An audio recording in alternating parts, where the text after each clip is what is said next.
হুরায়রা, কি তোমার অবস্থা? প্রচন্ড ক্ষুধা থাকা সত্ত্বেও কিছুক্ষণ আগেও ক্ষুধার জ্বালানি রাস্তার মধ্যে ঘোরাঘুরি করছে, নিজের ক্ষুধার কথা কারো কাছে প্রকাশ করে না। হযরত ওমর ফারুক রাদিয়াল্লাহু তাআলা আনহুর সামনে বলে, ও ওমর, আমি অনেক ভালো আছি আলহামদুলিল্লাহ। কিছুক্ষণের মধ্যে হযরত আবু বকর সিদ্দিক রাদিয়াল্লাহু তাআলা আনহু বের হয়ে যায়। হযরত আবু বকর রাদিয়াল্লাহু তাআলা আনহু বলে, ও ভাই আবু হুরায়রা, কেমন আছো তুমি? বলে, আলহামদুলিল্লাহ, আমি অনেক ভালো আছি। চারজন জিজ্ঞাসা করছে, হযরত আবু হুরায়রা, প্রচন্ড ক্ষুধা, তারপরেও নিজের ক্ষুধার কথা কারো কাছে প্রকাশ করে না। হযরত আবু হুরায়রা দিলের তামান্না হলো, দিলের মধ্যে আবু হুরায়রা বলতেছেন, যদি আবু বকরের ঘরের মধ্যে খানা থাকতো তাহলে অবশ্যই অবশ্যই আমাকে দুপুরবেলা মেহমানদারি করাইতো। জোরে বলেন না আল্লাহু আকবার। আবু হুরায়রা মনে মনে বলে, যদি উসমানের ঘরে খাবার থাকতো তাহলে অবশ্যই অবশ্যই আমাকে মেহমানদারি করাইতো। আবু হুরায়রা মনে মনে ভাবে, যদি আলী কাররামাল্লাহর ঘরের মধ্যে খানা থাকতো তাহলে অবশ্যই অবশ্যই আমাকে দুপুর বেলা মেহমানদারি করাইতো।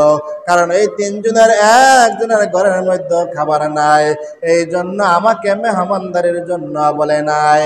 বাইরা আমার, সবাই মসজিদ থেকে বের হয়ে গেছে।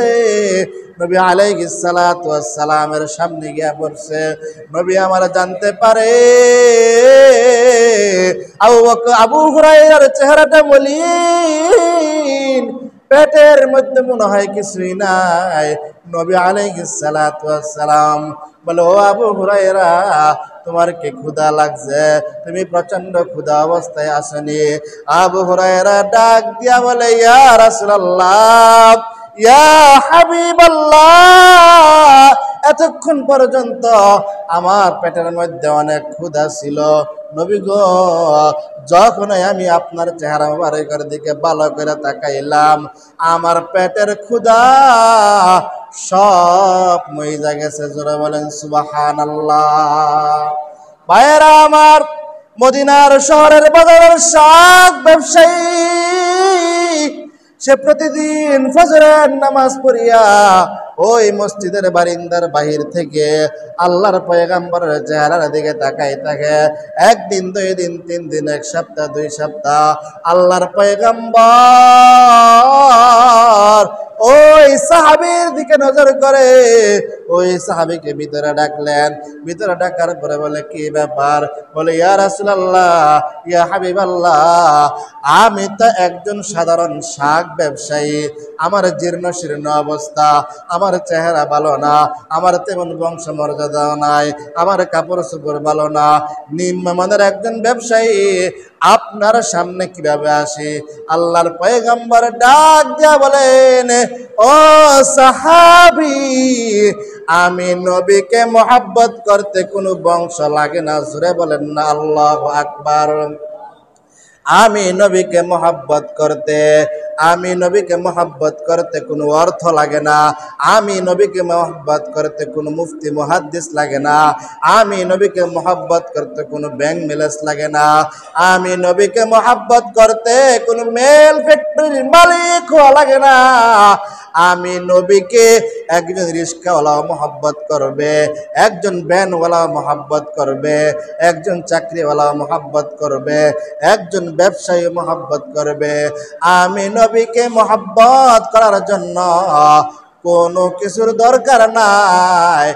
1 নাম্বার দরকার হলো ঈমান, 2 নাম্বার আমি নবীর অনুসরণ। জোরে বলেন আল্লাহু আকবার।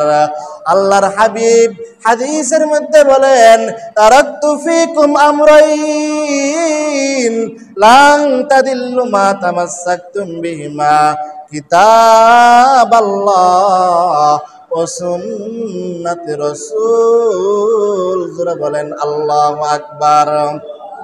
আমি তোমাদের মধ্যে দুইটা জিনিস রাইখা গেলাম, 1 নাম্বার কোরআন, 2 নাম্বার সুন্নাহ।